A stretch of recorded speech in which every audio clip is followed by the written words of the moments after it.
I should have known it wasn't going to go smoothly the second I hit confirm on those plane tickets. My name's Matt. I'm 41 years old, and I've lived my whole life in Wichita Falls, Texas, not exactly a paradise, but it's home. I've always been the guy holding things together in the family. After Dad passed away, Mom leaned on me for everything. And my younger sister, Lauren? Well, she leaned on me too, only it never felt like leaning so much as standing on my back. See, Lauren's divorced twice, bouncing from job to job, and still living in the same house she grew up in. Meanwhile, I've got a steady job as a contractor, a wife, 2 teenage kids, and a dog who thinks he runs the house. I've worked hard for what I've got. And honestly, I thought I'd earned a little peace. That's why I planned the trip. A surprise. A thank you to my wife and kids for putting up with my long hours. I booked a week in Hawaii, flights, a rental house, snorkeling, even a luau. And because I'm not a monster, I figured I'd invite my mom and Lauren along too. I thought maybe, just maybe, we could make it one of those family bonding memories you see in commercials. But the first sign of trouble came when I told Lauren. I called her up, excited, expecting a thank you, or at least a wow. Instead, she barely paused before launching into complaints. She asked what kind of house I rented, because she wasn't going to stay anywhere cheap. She asked if I'd covered all her meals.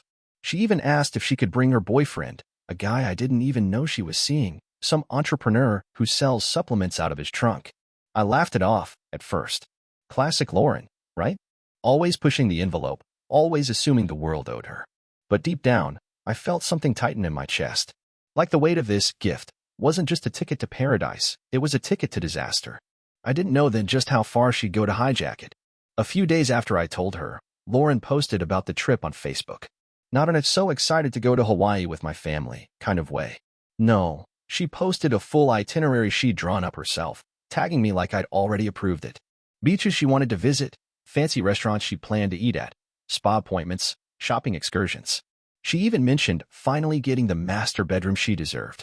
I stared at the screen, my mouth hanging open. I hadn't even sent her the details yet. I hadn't shown her the house, the schedule, the activities I'd planned. And somehow, in her mind, this wasn't my trip that I was kindly bringing her on. It had already become her vacation. My wife laughed bitterly when she saw it. Did she just assign herself the master suite? She asked. I shrugged, feeling the tight knot in my chest twist deeper. Looks like it. Lauren's comments under the post were worse. When people asked if it was a family trip, she replied, yeah, but Matt's just covering the costs. He's generous like that. Like I was her sponsor, not her brother. I felt a flicker of something then. Not anger, not yet. It was more like the sense you get when you see storm clouds on the horizon. You don't know if they're going to pass or destroy everything in their path, but you know you need to prepare. And then it got worse. I got a message from my mom. Lauren told me you're making her stay in the small bedroom? After everything she's been through? The guilt trip started early. My mom's always been soft on Lauren. Ever since her divorces, every bad choice Lauren made somehow turned into a reason the rest of us needed to make life easier for her. I rubbed my eyes, staring at the message. Mom, I typed back, she's lucky I invited her at all. It's my family's vacation. We're already giving her a free trip. My mom didn't reply, but Lauren sure did. I woke up the next morning to another post on Facebook, a dramatic one about some people never appreciating how much you sacrifice for family. Comments flooded in with sympathy. And every comment, every pour you made that knot in my chest twist until it felt like a fist. That's when I realized she wasn't just coming along. She was taking over. And I had no idea how bad it was going to get. I didn't respond to the Facebook post. I figured, let her have her pity party. I wasn't going to play along. But inside, that storm cloud kept building, getting darker. Then, 3 days before the trip, Lauren called me. Not to ask, but to inform. She said she'd taken care of the rental car. I paused. Taken care of it? Yeah, she said, breezy, like she'd done me a favor. I canceled the minivan you booked. I upgraded us to an Escalade. I need something nice for all my Instagram pics. Don't worry, I charged it to the card you used for the house. I sat there gripping the phone so tight I thought it might crack. Lauren, I said slowly, that wasn't your decision to make. She sighed, long and loud, the way she always did when she thought I was being difficult. Matt, seriously? You can afford it. It's not a big deal. This is Hawaii. You want me to be stuck driving a minivan? Come on. I didn't even argue. I didn't trust myself to speak. I just hung up. My wife stared at me from across the room. What did she do now? She asked quietly. I told her. And we sat there, the weight of it settling between us. You know, my wife said slowly, she's not going to stop. She's going to keep pushing until this isn't a vacation anymore. It's a circus. I nodded. I knew she was right. And then came the message from my mom. Lauren says you're being unfair. You're making everything stressful. Can't you just let her enjoy herself? She's had such a hard year. I nearly laughed out loud. Had a hard year? Lauren's hard year was of her own making, bad relationships, bad spending, quitting jobs because people didn't respect her. And now I was supposed to bankroll her vacation and let her trample all over my plans? That night I couldn't sleep. I lay awake, staring at the ceiling, replaying every moment where I'd bailed Lauren out. Every loan I'd forgiven. Every time I'd stepped aside so she could have her way. Every time my mom guilted me into just helping a little more. And I realized something. This wasn't just a trip. This was the moment I'd finally have to choose. Keep playing the role they'd boxed me into, or finally set a boundary. The morning before we left, I got a text from Lauren. Hey, just FYI, Jason's coming too. I booked his flight last night. He'll need a spot in the house. Hope that's cool. I stared at my phone in disbelief. Jason, the boyfriend. The guy I didn't even know a week ago. She was bringing him? Without asking? I called her immediately. She didn't even say hello, she answered with a casual, "Oh hey, figured you'd call." "Lauren," I said, my voice tight, "you invited him without asking me?" She sighed like I was the unreasonable one. "Matt, it's not a big deal. He already booked the ticket. He's part of my life now, so he's part of the family. You don't seriously expect me to leave him behind, do you?" I was quiet for a second, trying to keep the anger from spilling over. "There's not enough room," I said finally. "The house has 4 bedrooms. 1 for me and my wife. 1 for my kids. 1 for Mom. 1 for you. That's it." She scoffed. "Well, you and Sarah can share with the kids. Jason and I can take the master suite." I almost dropped the phone. "The master?" "Yeah, I already told him we'd have it. I mean, I need some privacy, you know." My hands clenched into fists. "Lauren," I said quietly, dangerously calm, "you've crossed a line." "Matt," she said sweetly, "it's just a vacation.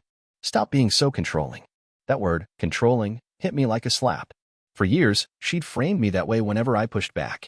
It was how she manipulated everyone into bending to her whims. But not this time. "No," I said. "Not this time." I hung up. I sat down at the kitchen table, heart pounding, and told my wife everything. She didn't even look surprised. "She thinks she can just take over," she said. "She's done it her whole life." I nodded. "Not anymore." And right then and there, I pulled up the airline's website, found her reservation, and hit cancel. The cancellation notification must have hit Lauren's phone almost instantly, because within 5 minutes, she was calling me, and I could feel the fury radiating from the screen before I even picked up. Her voice was shrill, demanding, as she accused me of canceling her ticket and ruining everything. She couldn't believe I'd done it. She kept repeating it like if she said it enough times, it would undo the action. She insisted I was embarrassing her. She'd already told everyone she was going. Jason was counting on it. Her friends knew. She had posted it everywhere.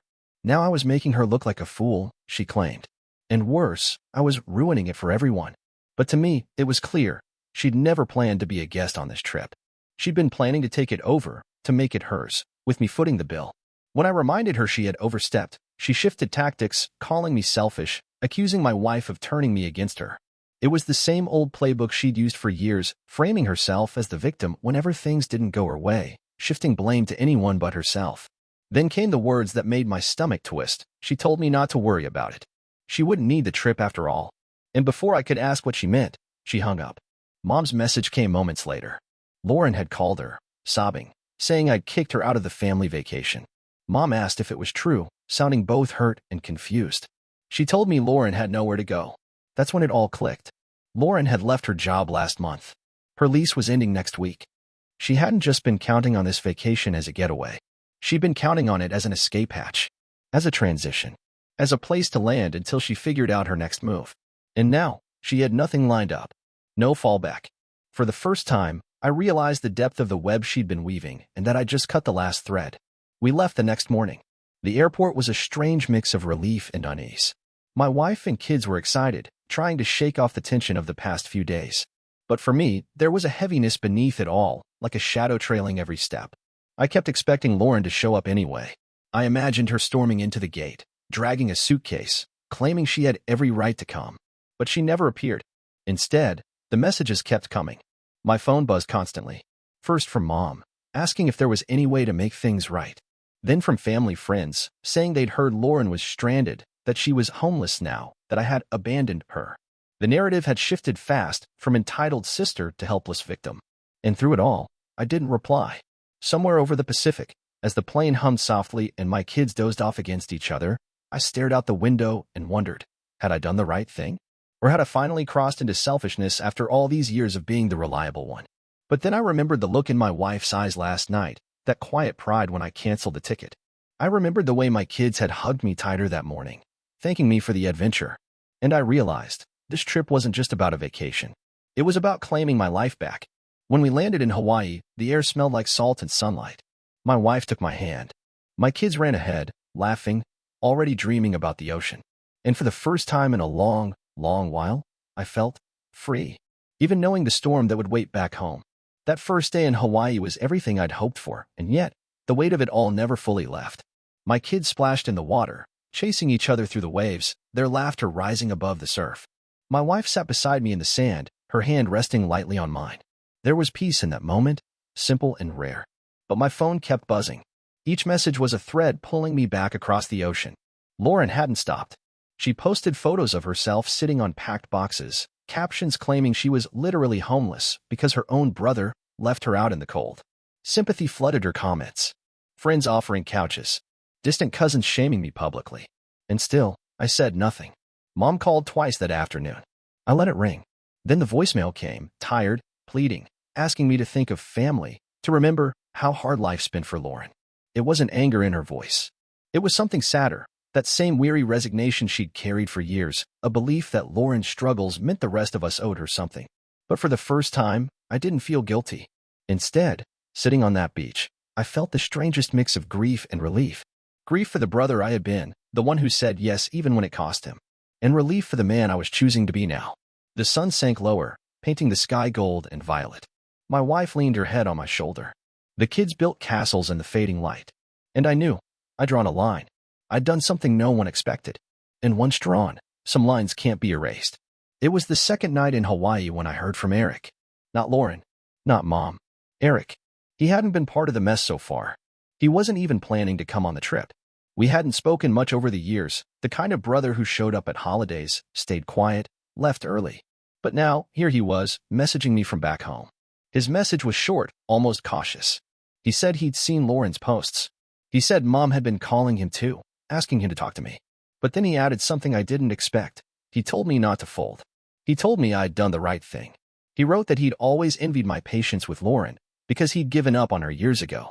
He said it wasn't cruelty to set limits. That sometimes the kindest thing you can do is stop enabling. And for the first time in this entire mess, I felt seen. I sat out on the lanai that night, overlooking the dark ocean, reading his words again and again. My wife came out quietly, wrapped in a blanket, sitting beside me without speaking. And I realized this wasn't just about Lauren anymore. This was about patterns set long before either of us realized we were living inside them. Eric's message wasn't loud or dramatic. It wasn't some grand gesture. But it felt like the first crack in the story we'd all been told, that Lauren's chaos was inevitable and that the rest of us were forever obligated to clean it up. For the first time, I wasn't the only one who'd stepped out of that role. And in that small, quiet way, I wasn't alone anymore. The third day brought a strange quiet. Lauren stopped posting. At first, I thought maybe she'd finally run out of energy. But then I realized it wasn't silence, it was strategy. The sympathy posts had faded. The flood of supportive comments had slowed. And now, the absence of updates was its own kind of message. Mom sent another message that morning, saying Lauren had nowhere to stay and that she was sleeping in her car. I could almost hear the tremble in Mom's words, the same old pull on my guilt, the same weight she'd always laid on my shoulders. But then Eric texted again. This time, he told me not to believe everything I was hearing.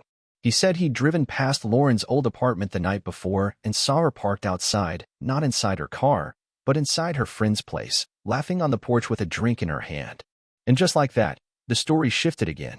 Lauren wasn't stranded. She wasn't homeless. She wasn't abandoned. She was spinning a story she'd been telling for so long that even she might have believed it. But standing there, reading Eric's message under the Hawaiian sun, I felt something shift inside me too.